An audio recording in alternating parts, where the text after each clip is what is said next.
Hello, YouTube. Sorry, I just got to redo my hair. Uh, I like a messy bun, but that was a disaster bun. I threw it up to have a shower after the gym. Okay. Hello. Just waiting for people to turn up. I was just fixing my hair. It was pretty tragic. Not that it's much better now, but anyway, while we're waiting for people to turn up, I'd love to know where you're from. I'm here in Vancouver. And also, how old are your kids? My kids are 33 and 28. So where are you from and how old are your kids? Hi, Em, you're regular. Where are you from? And how old are your kids? Thank you for the gifter badge. I don't really know what all that means, but I appreciate it. I mean, I know it's an appreciation thing, and I do appreciate it, but I don't quite know. I wouldn't know how to do that. New York City, 2 boys and 4 next week. 2 and, oh, silly.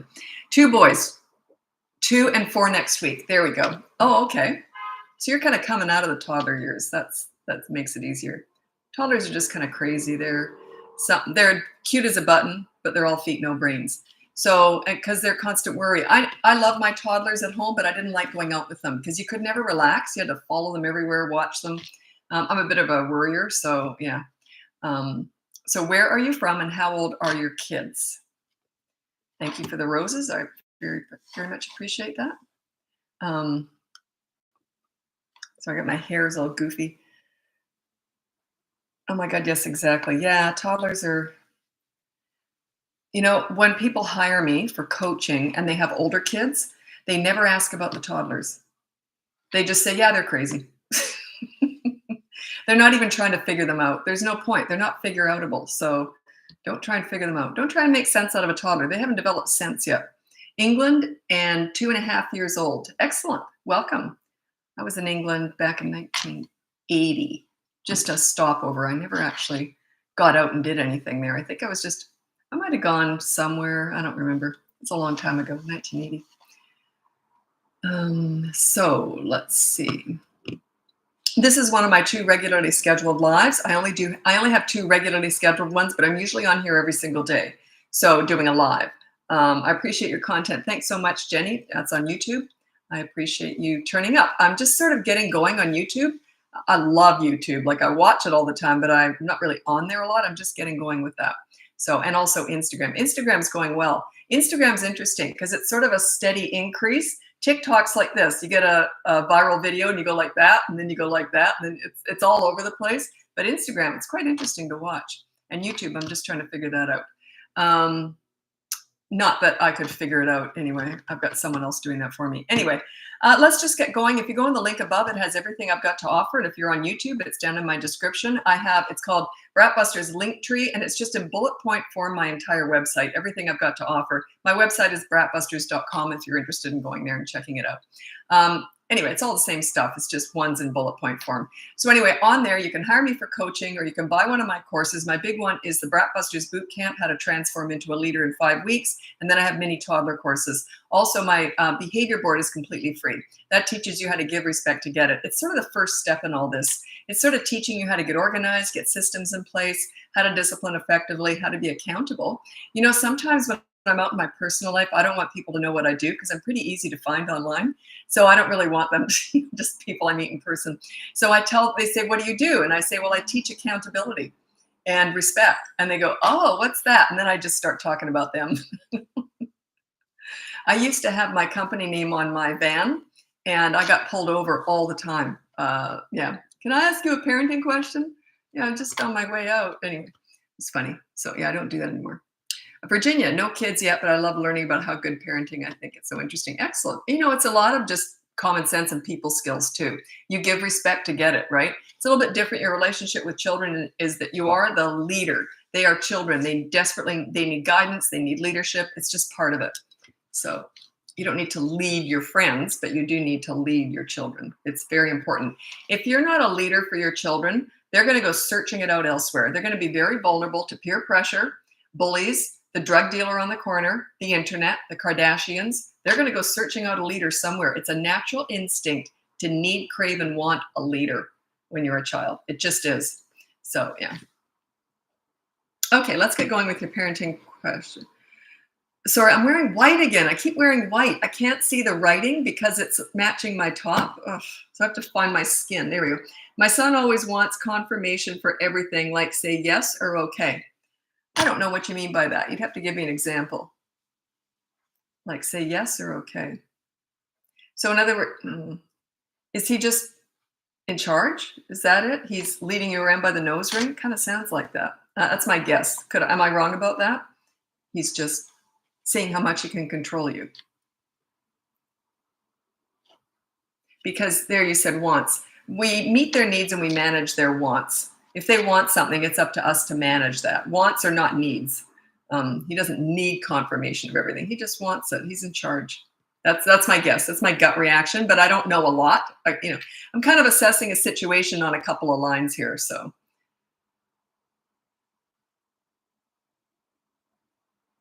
tips on being thoughts on being away from my 2-year-old for 7 days. She'll be with dad. Is that too? I think she'll survive.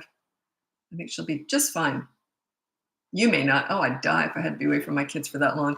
I never was. We never even had babysitters or family. I didn't have anyone around to support. And my husband traveled a lot and worked long hours. So, but yeah, I probably would have suffered separation anxiety. But you got to do what you got to do, right? Confidence is key. Yeah, confidence comes when you know what you're doing. Confidence, you can't just have it. Like you have to practice it. It's like anything. You can study all this, but until you actually do it, you're not going to learn much. That's why whenever I'm teaching children how to deal with bullies and lots of other situations too, I use role playing because they role play how you talk to a bully. Just telling them how to do it is one thing, but when they actually practice doing it, by the time they're face to face with a bully after practicing with you, it just comes out how you deal with bullies, stuff like that. So yeah, confidence, it is key, but it takes a while to get that, right? I do have a full course on Bratbusters Boot Camp, how to get respect in 5 weeks. It can give you some confidence there, or whatever. It's all above. So I'm having a hard time reading because I'm wearing white and the writing is right. Okay, 3.5-year-old started going 2 days a week daycare and his behavior is worse at home. Is this normal? I don't know what's going on. It can just be he's tired. So often they come home tired. So is he just worse because he's tired? Like, does he wake up in the morning worse? Or is it after he comes home? So yeah, I'm guessing he could just be tired. It's a big adjustment. I'm dying to share your videos with my but doesn't get, oh, don't push. Don't preach to other people. I never told friends or anything what to do with kids. Like, if they don't want to hear it, it's like you don't tell people what to do. You can answer questions when they ask, but I don't tell anyone what to do. Like, you're here soliciting my advice. That's different. I've never told a friend how to parent. I'll never tell my kids how to parent. I'll just sit back and watch the show. And it not necessarily they're going to struggle more than I did. I would assume they would because I had so much experience with kids before I had my own. But I think that it's important to let them do it. They're their kids. It's none of my business. That's the bottom line. But when they drop their kids off at grandma's house, grandma's rules.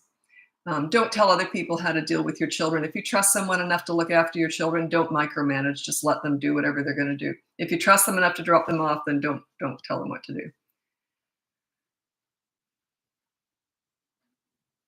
It reminds me, you said, I'm dying to share your video with my sister. That's sort of like saying, it's sort of like the same thing as religion or anything else. I'm trying to share my religion, but they just don't want to hear it. Right. It's the same thing. People don't always want to hear what you're into. And there's nothing wrong with that.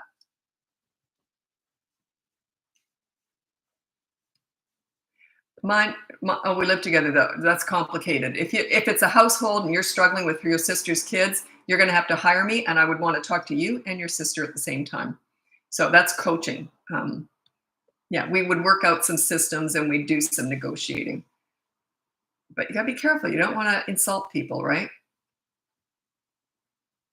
I laugh at my clients all the time, and they often say, "Why are you laughing at me?" Because kids are funny. They'll tell me these stories about their kids, and they're horrified, and I'm laughing.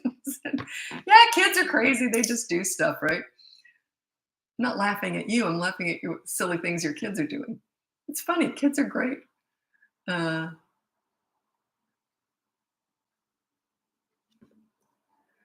and blah, blah, blah, blah.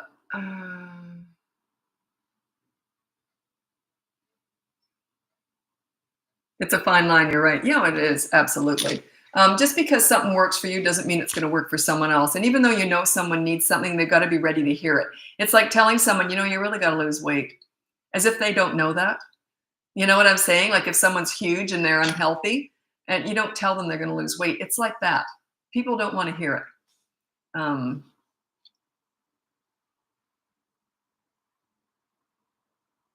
yeah, I think you should get fit and lose some weight. It's kind of how would you feel if someone said that to you? You know what I mean? It's insulting. It just is. Yeah, I think you need some parenting help. Are you saying I'm a bad parent? Yeah, pretty much. Yeah. Uh,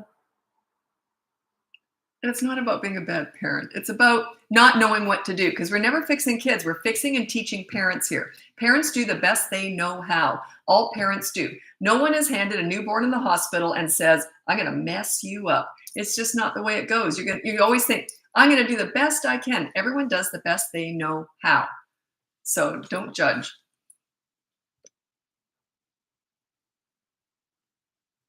I haven't said anything yet. Yeah, I would strongly suggest you don't.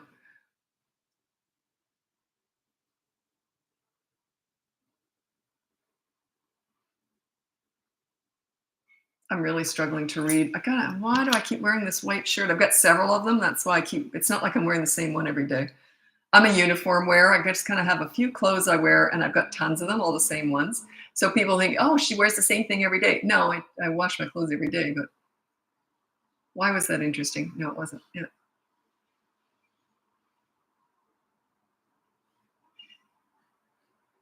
Okay.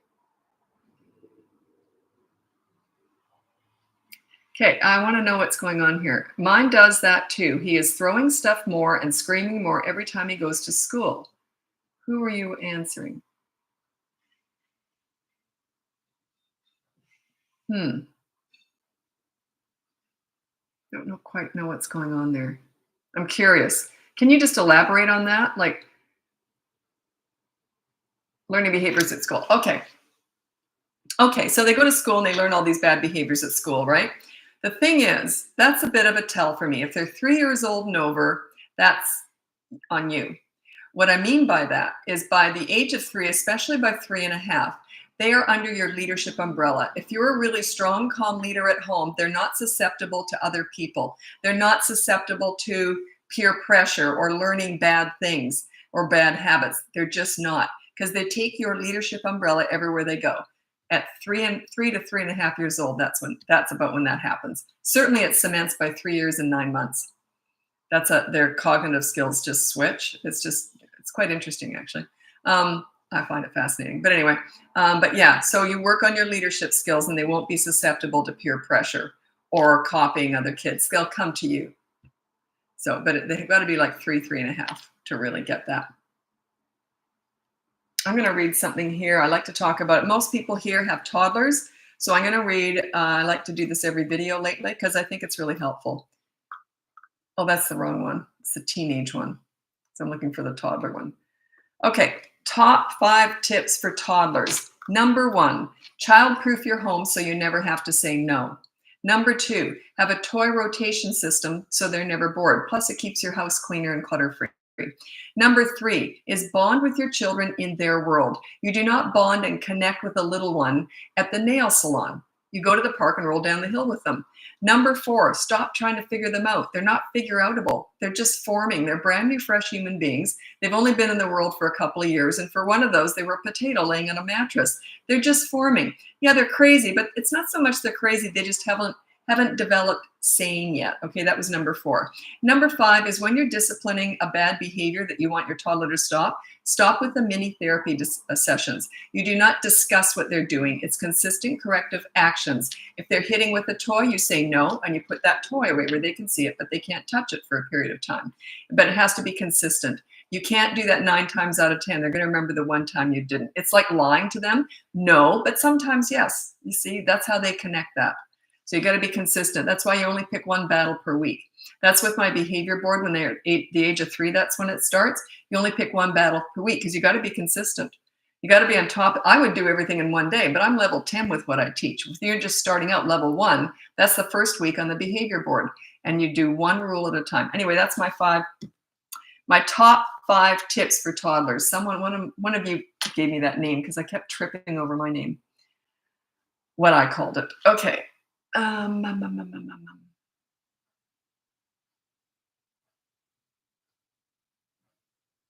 I love those tips. Yeah, I'm going to read out. I don't think anyone on here has teenagers. But it's something, I like to talk about teenage stuff, even though you've got young children, because you're going to be there one day. And it's just good to sort of remind yourself. So I would write this down somewhere, put it in a calendar for 10 years from now or something. So check it out. I do stuff like that. So yeah, you can literally put it in Google Calendar for 10 years from now. Okay, these are my top 3 tips for parenting teenagers. Number 1 is you listen to understand and show empathy. You do not listen to gather information to lecture with. They don't want to hear it. They'll shut you out and they won't tell you anything. So you listen to understand and show empathy and then stop talking. They'll end up telling you everything. You're a safe place to land. You're a good listener. You're not just telling them what to do and giving them advice. If they want it, they'll ask.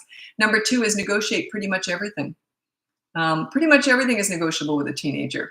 So you say, listen, I want you to do that. What do you want from me? Stuff like that. That's sort of how you work it. You got it, because they're growing up, right? You can't just expect them to be under your rule. And then at 18, okay, you're on your own.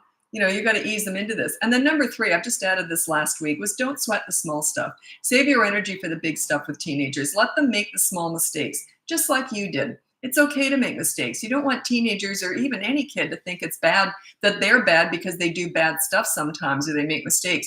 There's nothing wrong with that. You just got to be accountable for it and learn from it. Okay, so that's my top 3 tips for parenting teenagers. That reminds me, I've got one more thing I want to talk about because it's a smaller group on Saturday mornings. Everyone's busy with the kids. So usually I get all the questions. Sometimes I run out of questions. But this one is how to apologize effectively. How to apologize. I want to go through this because this is a really good piece of advice for any adults or kids when you're talking to your kids. There's 4 steps to apologizing effectively, okay? People miss the boat with this. They just say, sorry, and then you're still mad. They go, you're not very forgiving. Like they switch it around really quickly. Like they can do whatever they want to you. No, I killed your whole family. I said I was sorry. The word sorry is overused these days. I think people lack accountability these days. It drives me nuts. You'll see them arguing parking tickets. They parked illegally. They're getting towed and they get mad. Why? I'd be embarrassed. Like I would be humiliated if I did something wrong and I'm happy to pay the price. Okay. Where's this accountability? Like it's just gone. Anyway, here's the thing. If you wrong somebody or just do something wrong or you're late or anything, there's 4 steps to a good apology. You say sorry just to start the ball rolling. I really don't care about that word. It's overused. I don't care about it. But anyway, say sorry. Number 2 is you take full accountability. You say it was all my fault. I shouldn't have done that. You don't say sorry. I wouldn't have been late if you hadn't blah, blah, blah. So often people switch it around and blame the other person. They just don't want to be accountable. Number 3 is you make amends. You say, what can I do to make it up to you? Hey, I was late. How about I buy the popcorn for the movie or whatever, And then number 4 is don't keep repeating the same thing or else you were never sorry to begin with. So yeah, anyway, that's 4 steps to apologize. Both my kids are good at apologizing. They were raised like that. And I always said it because I'm really good at apologizing. My son was the one. He's more like me. He's got a bit of a mouth on him sometimes. we'll just come out with whatever we're thinking. And I said, I'm really good at apologizing. I said that and he goes, that's because you've had so much practice. It was very, very funny. Anyway. So yeah, that's 4 steps to apologizing. Use that with your kids, use it with adults, use it with everybody. 4 steps to apologizing. It's not just sorry. Said I was sorry, you're not very forgiving. Oh, I hate that. That really gets under my skin. And also, don't hide behind good intentions. I should write that down too. I didn't mean it. You did it though. People only respond to what you give them. They don't care about your intentions behind it. They really don't. They only care about what you give them. I meant to be on time. Yeah, but you were 45 minutes late. I was standing here in the rain. Yeah, but I meant to be. My intentions were good. Yeah. Impact over intent. I'm going to write that down. Impact over intent. That's a bit too fancy for me, but impact over intent. Yeah, that sounds fancy for me. I'll figure out. It's true. It's impact over. It's what you give them. That's all they've got to react to.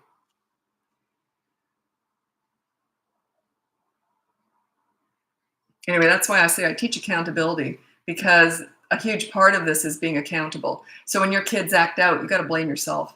Like whenever I was working with kids and if they acted out when they were under my care, I always went like this. I'd go, What am I missing here? What did I do wrong? And those are kids I saw for like an hour a week. And I still blame myself when they acted out in my presence. If they were under my care, I blame myself for whatever they said or did, because that's a leader. You want to be a leader, right? Yeah. I have a teenager. That's my favorite age, teenagers. Once you understand how to give and get respect, it's a piece of cake. I sailed right through it. There's always a little hiccup, but that's all it was, little hiccups. But yeah, you got to learn how to give respect to get it. I mentored troubled teens. They were the ones who told me to teach this. They said, you got to teach what you do, Lisa. No one's ever talked to us like this before. And I said, yeah, whatever. And then a few years later, I took a, what's it called? A test where you find out what kind of career counseling test, whatever, I can't remember. Anyway, so I spent $5,000 on that test. It was 5 days, 8 hours a day, and it was intense. And they never mentioned children or anything. It was just, it was how your brain works. It was really interesting. And they said, it's the weirdest thing. They said, we've never even seen this before. They said, usually we come up with career counseling. Usually we come up with 2 or 3 careers that people can choose from. All this says is you should be teaching parenting. How bizarre is that? You know what my strength was? Is how to organize and govern cities and set up systems. That was my biggest strength, because they did this huge test on, if you were to invent a city, what would you do? I found that fascinating. And then they said they didn't say you should be a city planner. They said there's not even such a job for this. Teach parenting. There wasn't even a job for that. It was so confusing. But anyway, I love what I do. I think, you find your calling. I was in my 40s when I found it. But I'd put in a lot of legwork. I'd been volunteering with kids for like 20, 30 years by the time I started my business. Yeah, it was 30 years before I started more than that, before I started my business. Anyway, that's why teenagers are my favorite age. I learned how to get respect and sailed right through it. And when you get respect with a teenager, that's the PhD in all this. That's why I'm never hired by youth workers. Youth workers, I'm hired by teachers, principal, child psychologists, school counselors. Never been hired by a youth worker, because they work with troubled teenagers. If you can get respect with a troubled teenager, you don't need my help. That's the PhD in all this. Or if I have been hired by one, they never told me what they did. I think I would have picked up on it, though. Usually I can figure it out. Because sometimes when I'm hired by child psychologists, they don't tell me what they are. And I can usually guess after a couple of sessions. How did you know? Yeah, I've worked with a few, so I've learned. And it's not that they're struggling more than anybody else. It's that parenting is very different from child psychology. There's a lot of child psychology in parenting, but they're very different roles. I couldn't be a child psychologist. I couldn't be a teacher. But all those people hire me. They're about 40% of my clientele is people with child development degrees, because they're learners. They want to learn. They want to do it really well. So that's why they're more likely to hire me than maybe other people. It's not that they're struggling more. It's just that they are learners. They really want to nail it and get it right.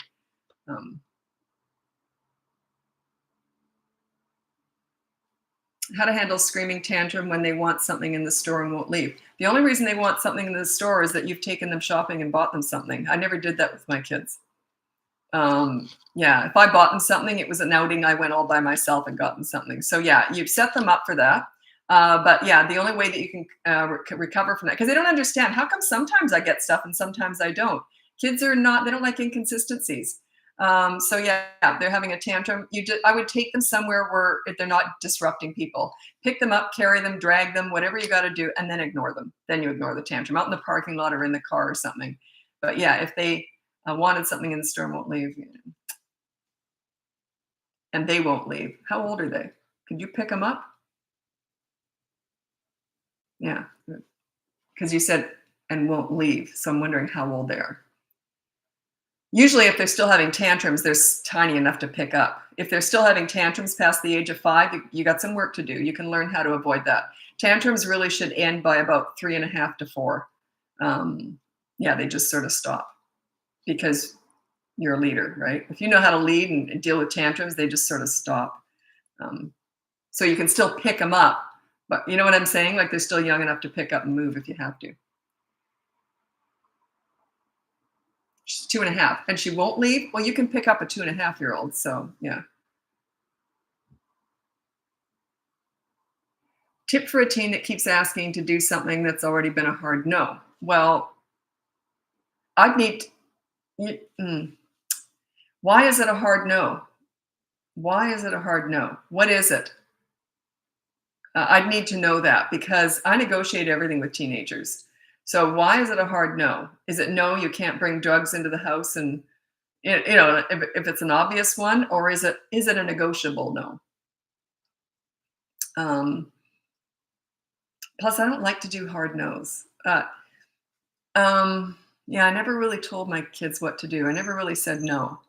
So I don't know what's going on there. If you want to hire me, check out the coaching because I don't want to answer that because you're asking me how you discipline a teenager.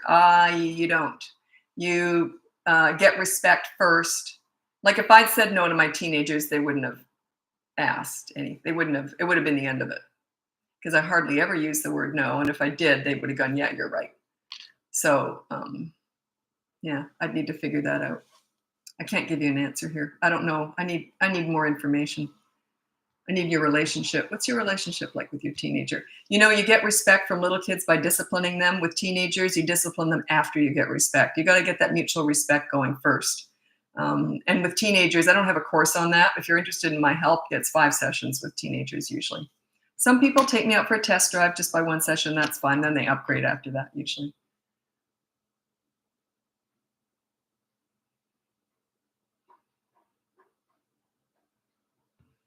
Hard no because privilege not revoked due to poor behavior. I don't talk like that. So you're doing the authority style parenting. I don't teach that at all. Yeah. If you want my help, you'd have to hire me for that. That's a whole thing. How you get respect from teenagers. I'm going to give you an example. It's one of my favorite stories. I tell it a lot on here. And this mom, it's happened a lot, but this one mom came out with this one particular detail. So, and parents, when they hire me to work with them, when they've got teenagers they're not getting along with, they usually hate me in that first session. I usually tell them to do something they don't want to do. I can't tell you what it is here. But anyways, so, and I always say, you want your money back, you have to do it. Anyway, this one was funny. She did not want to do this at all. And what happened was she had a 16-year-old son, and she said, to be honest, we've never gotten along. I've never enjoyed his company. He's always been very headstrong, very difficult. And so anyway, they were always, she loved him, of course. They loved each other, but they just were always at each other. It's just that one that they just didn't get along. Anyway, he was 16. They bought him a new car to drive. He had his learner's license. She had to take him out every single night for a driving lesson so he could get his license. Anyway, they fought like cat and dog. All she did was nag him the whole time. Turn right, turn that, did that. And he was screaming at her, like telling her off, swear word. They were at each other. It was a war. She dreaded it every single night, but she wanted him to get his license, right? So she didn't have to be stuck in the car with him. Anyway, so I said, here's what you have to do. On the first behavior board with teenagers, we call it an accountability chart. You put down no yelling is your rule. And then if you feel a yell coming on, let it fly. And she goes, no problem there. So sure enough, she yelled right away. Her consequence was, she yelled, she broke the rule. So her consequence was she could not talk during the next driving lesson. That was her rule. She did not want to do it. And I was like this, yep, that's all I'm giving you. I wouldn't give her, she goes, can you give me something else? I said, no, it has to be that. You can only talk because that was where they fought the most. So of course I'm going to pick that.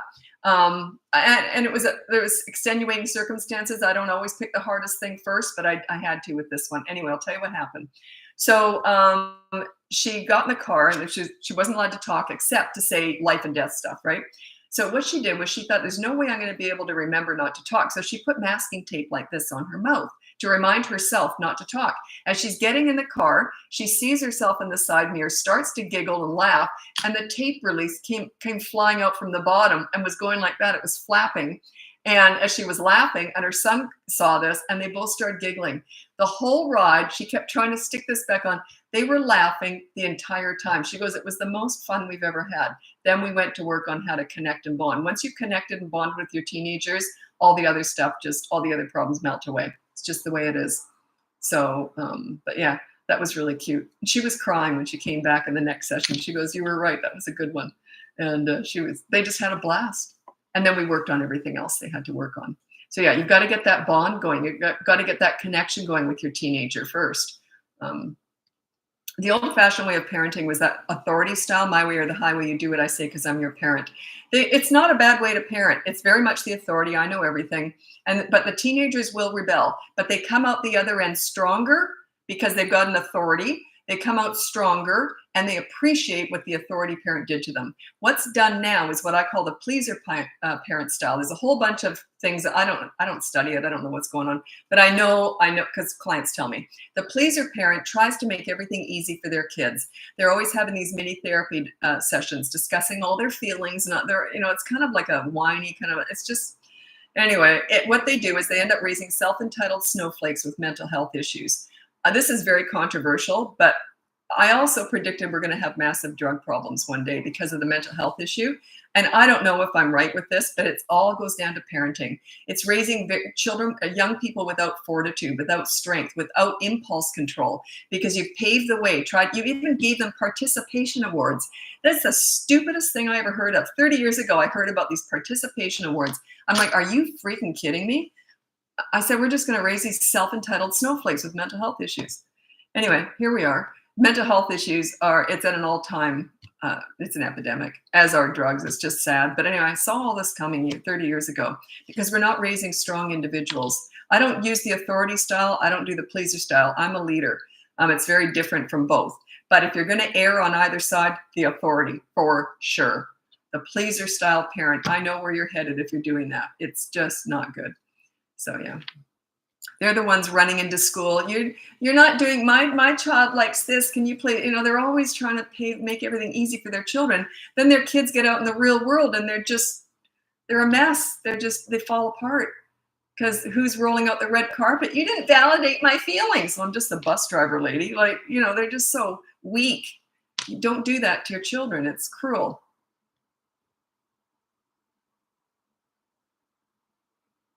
God, I went on a rant with that. Anyway. Teen won't respect you if you say sway on a no. I don't want to comment on that.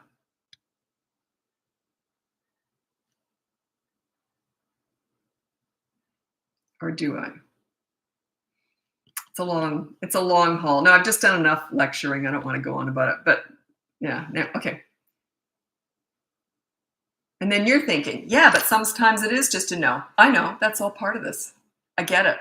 But you don't start with the no. You start with connecting and building a bond with your teenager first, getting mutual respect going. Then you can into the hard no's. You got to have the base before you can do the no. You got to have the respect, the leadership before you can do the no, before it's going to be effective. So it's going to be useless otherwise. If you're not a leader, if they don't respect you, no means nothing to them. Nothing.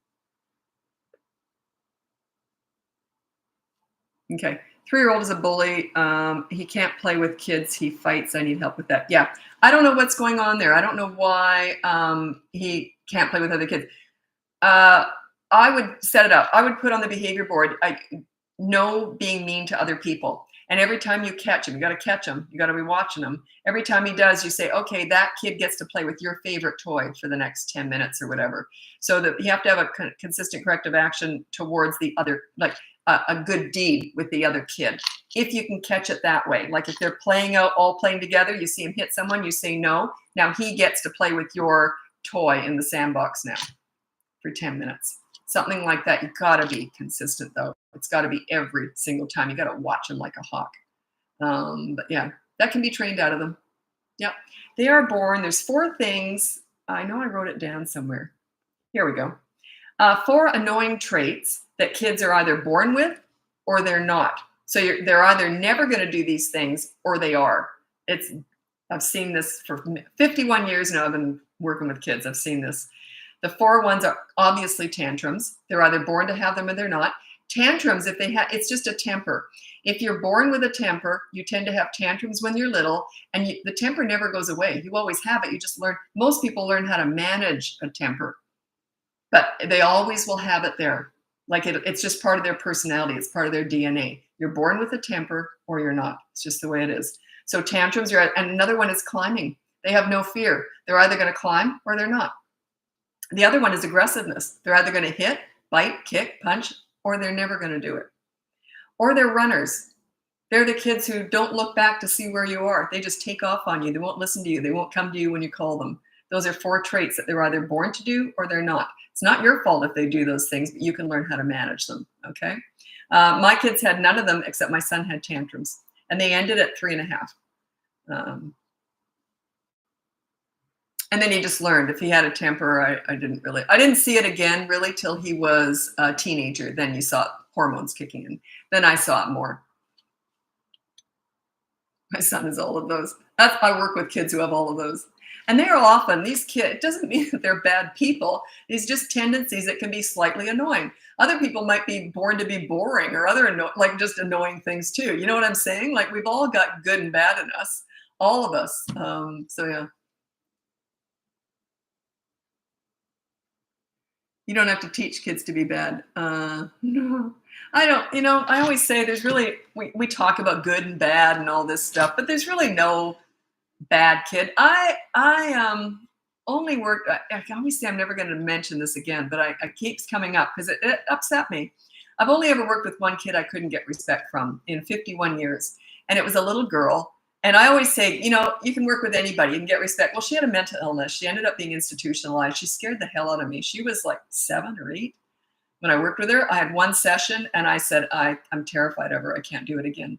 And yeah, she ended up, I don't know what she had, but anyway, that was the only kid that I've ever not been able to get respect with in 51 years. The only one. I've worked with troubled teens. I've worked with disabled children. That's a different kind of thing. But I mean, you can always, because I connect and I try to bring out the best in them. I want them to like themselves when they're with me. When they like themselves when they're with me, I have a lot of power because they want to please me. That's the whole thing here. That's how it works. And then with teenagers, they just don't want to disappoint you because they feel good about themselves when they're with you. So they'd be embarrassed to disappoint you. Do you know what I mean? And you don't show that disappointment very often, I'll tell you, because yeah, that can go south pretty quick. You got to know how to do it. Anyway. Runners are the worst. Actually, I think climbers are the worst. I'll tell you why. Because runners, it's usually when you're out somewhere and you can put them on a leash. When you got a climber, they do it at home.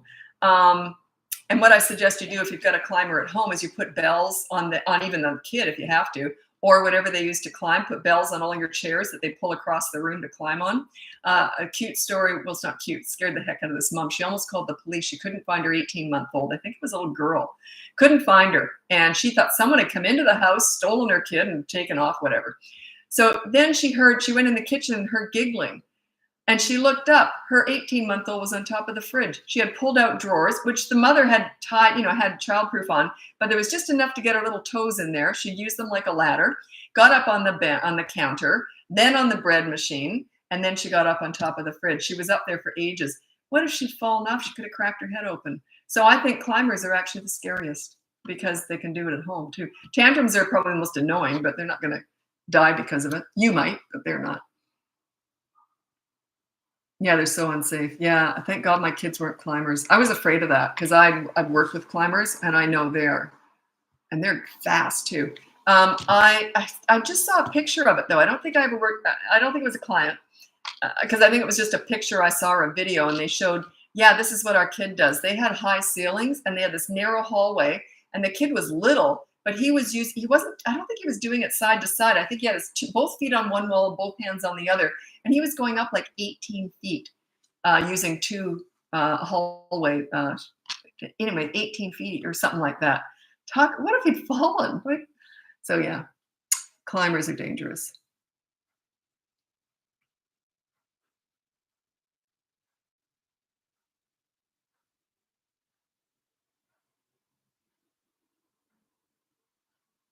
Climbing, running, screaming. Like the bell idea. Yeah, you can get alarms too to put on things. I have had clients who, some kids, another thing that's dangerous too is a lot of kids do this when if they have tantrums, they tend to bang their head on the floor. They'll try it a few times at least, usually. And then I've had clients who I say, get a foam helmet. Put a foam helmet on their head. And if you know you're going to be saying no to them, you know that they're overtired and they're just cranky, put a foam helmet on them. And the kid tries to bang their head, and then they learn. It's amazing how fast they learn at a very young age that if they don't bang their head on something, they don't have to wear that. I'm always amazed at how quickly they are able to learn. But yeah. Oh, you're asking about your niece? I only discuss parenting, because if I gave you advice the parents didn't like, then that wouldn't be very responsible of me, right? So I don't give advice. I only give parenting advice. But what about the other ones? What other ones? What if they like you but don't respect you? So they don't need to like you. They're going to love you. They like you but don't respect you. I don't know what you mean by that. How old are they? Are they 16, 6? I don't know what you mean by that. What if they like you but they don't respect? Who cares? I always said I could give a crap if my kids like me.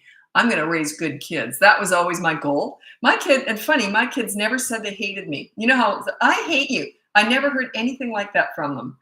And not once, not ever. So yeah, you're, I don't know what you mean by that. I don't know what you want from me with that. What if they like you or don't respect you? Then you're not a leader. You got to work on respect. You got to work on that. Or do you just want to be friends with your kids? That's not good. You can be friends, but you got to be a leader. Leader first. You're always a parent first. I was a goofy mother. I was definitely the crazy mother, the one that all the kids wanted to visit. I was crazy. But when I spoke, kids listened, because I know how to get respect too. So you can mix fun and leadership. They go together very well. And it's interesting, whenever I've got clients and they say, oh, I don't want to be mean to my kids, so he's going to be the disciplinarian, he's going to be the leader. You know what's interesting is when I'm working with this couple, and a lot of that happens quite a bit. I don't want to be doing this. He's already decided he's going to do it. So the leader is the one the kids get closest to. And then the other one said, yeah, I'm going to start doing it too, because the kids naturally need, crave, and want a leader. They're drawn to a leader. It's like a really good sports coach. You become like a mentor. They look up to you. They want to be with you. They feel good about themselves when they're with you. There's a lot of power in this. I didn't realize the power in this so much until I started mentoring troubled teens. And once I had their respect and I realized how important my opinion of them was, I thought, wow, I got to be careful here. I couldn't look at them the wrong way. I had to be very careful, because my opinion mattered a lot to them. And there's a lot of power in that. So you got to be very careful. But what about the other ones? What do you mean the other ones? Children with Down syndrome. That's coaching. I work with that with children with disabilities, autism, Down syndrome, troubled, crisis work, abused children. I do all that in coaching. I do all the other stuff too, but I only do that in coaching because it's more of a specialty. And I have to know you, your child, your situation, because they're all different too, right?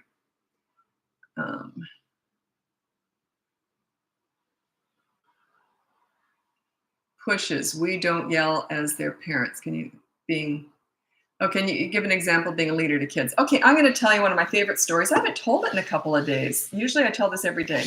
Anyway, it's the pool story. It's the absolute epitome of it's the best story. It's a true story of how I can explain leadership to you.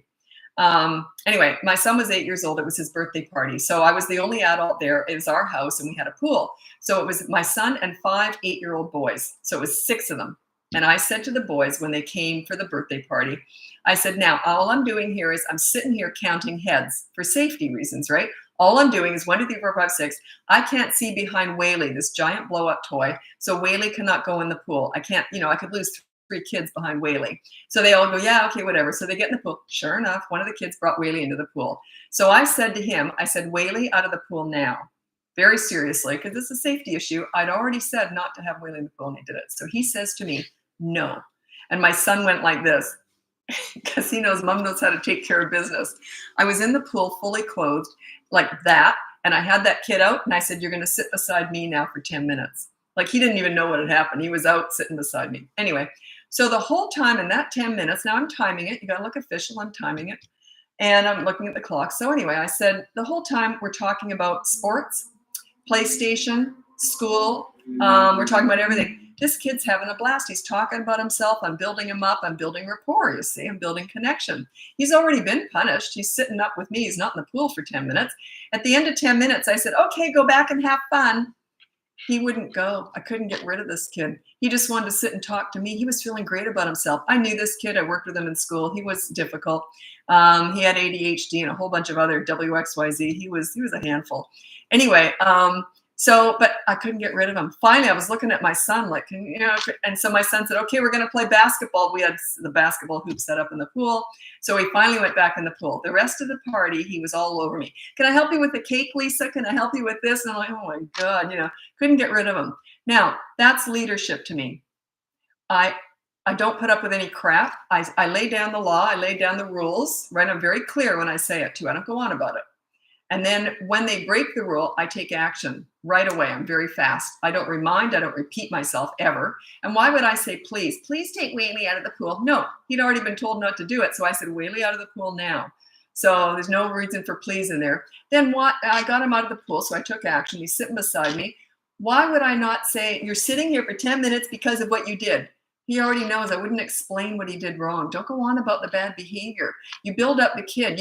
You deal with the bad behavior, but then you focus on the good kid. Where you put your focus, where you put your energy is what grows. Okay? If you're going to focus on bad behavior all day long, that's all you're going to get. They're going to get worse and worse and worse. So I'm focusing on the good kid. I'm bringing out the good kid, right? He's helpful. He's chatty. He's having a great time chatting with me. Then when I said, okay, go back in the pool, why would I not say, and don't bring Whaley in again? It would have erased all the good stuff I did. I would have said, because you know how rotten you can be. Why would I remind him of that? I just said, have fun. It's all positive at this point. Anyway, so that's how you build leadership. He was all over me. I couldn't get rid of him. He was just trying to please me all day. That's leadership. That's leadership. He felt good about himself when he was with me. Anyways, mom picks him up and said, were you rotten as usual? Like, I mean, he was... And then he was. I think he kicked her in the shin or something. I mean, she didn't have the experience, right? She didn't know what to do. Anyway, so that's leadership to me. You deal with the bad behavior, but you focus on the good kid. You bring out the good in them, and they will bend over backwards trying to please you. They'll look up to you. They'll be better people as a result of your leadership. Anyway, that is what I think of when I think of leadership.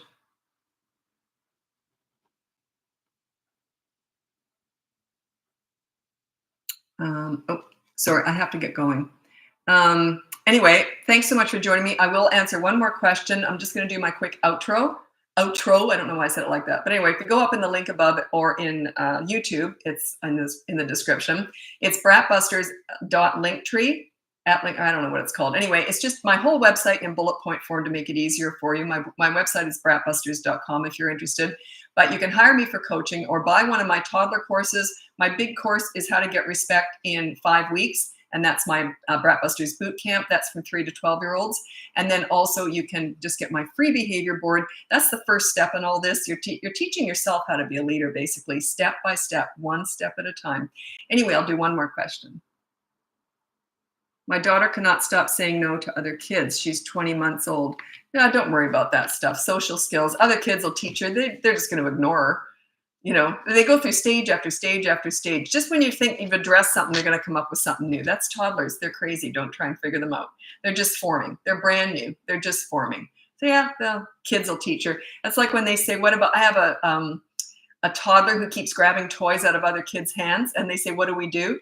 Well, if you're not around and you don't see it all the time, I say, oh, they'll learn. Other kids, one of the kids will probably belt them over the head with one of those toys. Like it's social pressure teaches children a lot of social skills.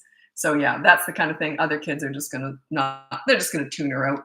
So, and they don't tend to play with other children until they're about 3. They play side by side, but they don't actually play with other kids until they're about 3. They don't interact together the way we think of it. That's about 3. They're really good at it at 3 years old and 9 months. That's when they get really good at it because they understand they're not the only people in the world. That's when they just kind of click. 3 years and 9 months. That's when they actually start playing together, organizing games together. Anyway. Okay, I have to go. Thanks so much for joining me. I'll be back again tomorrow. I don't know what time, but Tuesday night at 7 p.m. Pacific time for another live. Anyway, thanks so much. Talk to you later.